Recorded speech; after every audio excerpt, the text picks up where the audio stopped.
الرحمن الرحیم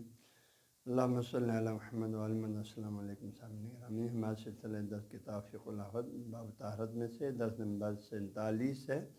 47، اور اس سے پہلے والے درس جو پانی کے اوصاف صاف پانی کے حوالے سے تھا وہ درس نمبر 46 تھا 46۔ تو ابھی درس نمبر 47 یہ درس بھی اچھا پانی ہی کے سلسلے میں ہے، پاک پانی کے حوالے سے، لیکن اس میں خاص اصطلاح یہ شاہ نے فرمایا قلتین کے پانی کے حوالے سے، جس کو بعض عالم اسلام کی فرقوں میں اس پانی کی اس مقدار ایک مخصوص مقدار پانی کا اس کو آب کور سے بھی تعبیر کرتے ہیں، لیکن شاہ نے اس کو قلتین سے تعبیر کیا۔ ہو سکتا ہے وہ آب کور کی جو مقدار جو دوسرے مسلمان فرقوں میں علماء نے بیان فرمایا اور قلتین کی مقدار میں فرق ہو، تو یہ ایک مخصوص مقدار شاید اس کے جس کو میں آپ کو شارٹ الفاظ میں بتا دوں تو تقریباً جو ہے میں نے دقیق اس کا حساب کیا تو 197.2،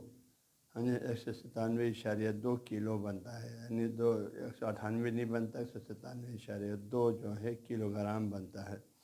میں نے جو کمپیوٹر موبائل میں جو کیلکولیٹر ہے اس میں حساب کیا تو اس کی ایک باریک حساب کو وہ سارا بھی یہاں بتانا مقصد نہیں ہے، لیکن مجموعی آپ کو قلتین کی قلتین یہ تسنیہ کا صیغہ نہیں ہے، یعنی دو قلہ مراد نہیں ہے، پانی کے مخصوص مقدار کا نام ہے، کیونکہ پہلے ہم نے ایک دفعہ حساب کیا تو 201 کلو گرام ہوا تھا، ہاں جی 201 کلو گرام پہلے پرانے زمانے کے وہ سیر کے لحاظ سے 213 سیر بنتا ہے۔ ابھی کم دیر میں ابھی جدید حساب کیا تو 197.2، 200 میں زیادہ فرق نہیں ہے، ہاں جی۔ تو یہ قلتین کی مخصوص مقدار یا کور کی مخصوص مقدار پانی کے بارے میں شاست علیہ رحمہ آپ کو بیان فرما رہے ہیں۔ فرماتے ہیں اذا کان الماء، جب ہو پانی کی مقدار قلتین کی مقدار کو، اس کو دوسرے بات فقہا نے کور کے نام سے پکارا،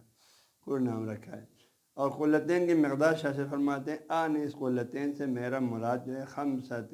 500 رطل بالعراقی، 500 رطل عراقی ہے،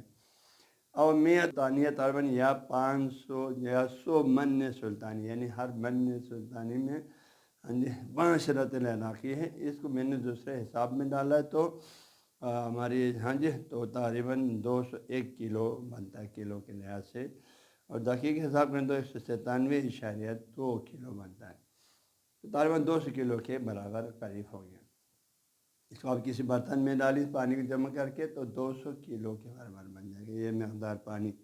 تو شاہ سید نے جو زمانے کے حساب کے لحاظ سے فرمایا 500 رطل عراقی اس پانی کی مقدار ہو، یا اس کو دوسرے پیمانے میں بتایا یا 100 من سلطانی اور 100 من بالسلطانیہ،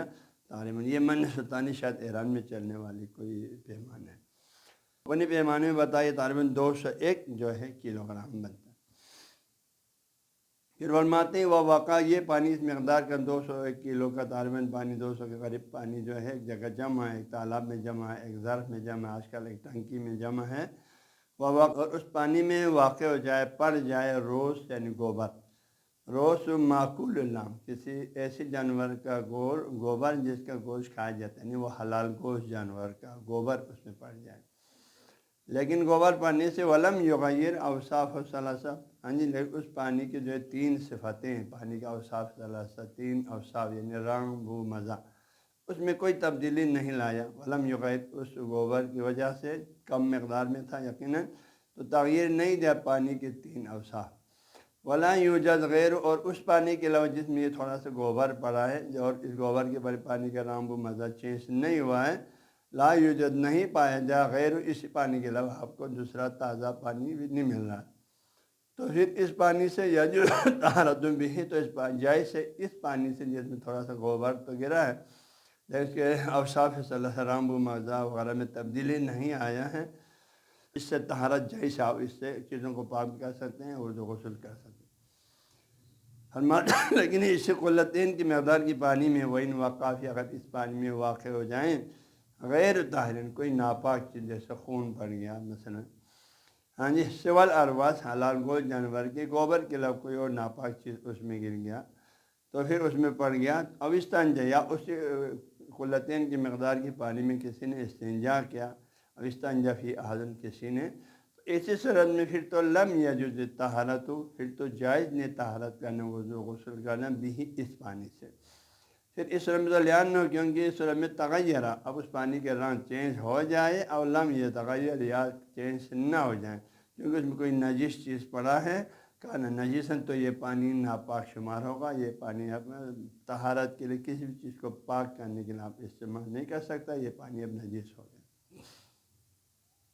یہ تو قلتین کی مقدار تھا۔ اب شیخ آگے فرماتے ہیں ایک اور جو ہے تالاب ہے جس کے آپ حدود اربع بتا رہے ہیں۔ اما الذی بہرحال وہ تالاب عشرۃ ازروئن فی عشرۃ ازروئن، طول انوار تالاب کی طول اور عرض دونوں جو ہیں عشرۃ ازروئن 10 ہاتھ ہیں، یا 10 عام طور پر ازرو ہاتھ کے معنی میں آتا ہے، ہاں کبھی گز کے معنی میں آتا ہے، ہاں جی، تو 10 ہاتھ فی عشرۃ ازروئن، 10 ہاتھ فی عشرۃ ازروئن، یعنی 10 ضرب 10 ہے اس کی،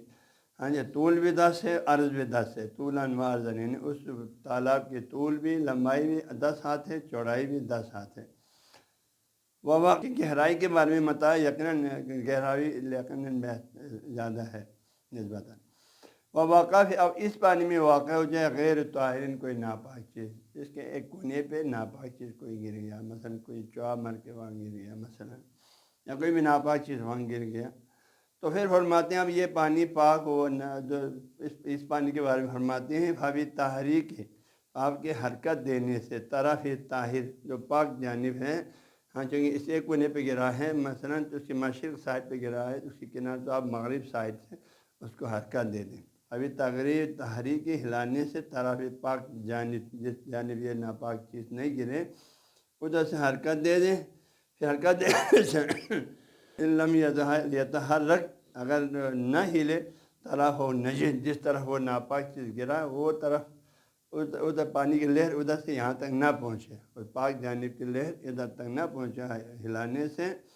ایک تو یہ لہر وہاں تک نہ پہنچے، دوسرا ولم یہ تغیر لون، اور ساتھ ہی اس بڑے تالاب کے پانی کا رنگ بھی چینج نہ ہو جائے، ریو بو بھی چینج نہ ہو جائے، وہ طعم و مزہ بھی چینج نہ ہو جائے، تو پھر یجوز طہارت بھی، تو پھر پانی سے طہارت جائز سے علل کراہت مکروہ طور پر، تو اس پانی کا استعمال مکروہ ہے، بتاؤ اور پانی نہ ملے تو مجبور موقعوں پر ایسے پانی سے استعمال کر سکتے۔ اب ان میں ایک مزہ یہ شاذ نے فرمایا، تو اس کی ایک سائڈ پہ کوئی ناپاک چیز گرا، دوسرے سائڈ سے حرکت دے دو، ہاں جی، ادھر تک حرکت ہلتا ہے ناپاک جانب، تو ناپاک ہے نہیں ہلتا ہے ادھر تک کا، کونے تک وہ لہر نہیں پہنچتا ہے، تو وہ پاک شمار کال، تو پھر میں ہلانے کے جو معیار ہے وہ کیا ہے، تو یقیناً جو ہے جو چیز یہاں گرا ہے نا، مثلا ایک فرض کرو ایک پاؤ کی مقدار کا کوئی نجیس چیز یا کوئی چوہا والا ادھر گرا اس پانی کے، اس میں گر کے مر گیا، تو آپ اس سائڈ پہ بھی اسی وزن کے بار مثلا کوئی پتھر آپ پھینک دو ویسے دوسرے سائڈ پہ جس میں یہ ناپاک چیز نہیں گرا،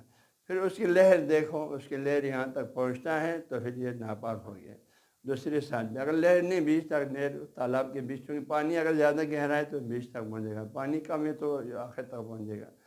اور نہر کے کتنا گہرا ہونے کا فائدہ ہے، تو زیادہ گہرا ہو پانی کی لہر سائڈ تک نہیں پہنچ سکتا، تو اس طریقے سے آپ جو ہے اس پانی کا بارے میں آپ جو ہے اس کی پاکی اور ناپاکی کا فیصلہ کر سکتے ہیں۔ لہر وہاں تک پہنچ جاتا ہے ناپاک جانب تک تو یہ پانی ناپاک ہے، لہر وہاں تک اگر نہیں پہنچتا ہے تو اس پانی کو شاہ نے فرمایا یہ اس کا استعمال اچھا مکروہ طور پر جائز ہے، لیکن یقیناً بہتر صورت نہیں ہے، دوسرا پانی ملے تو اس کو استعمال نہ کیا جائے۔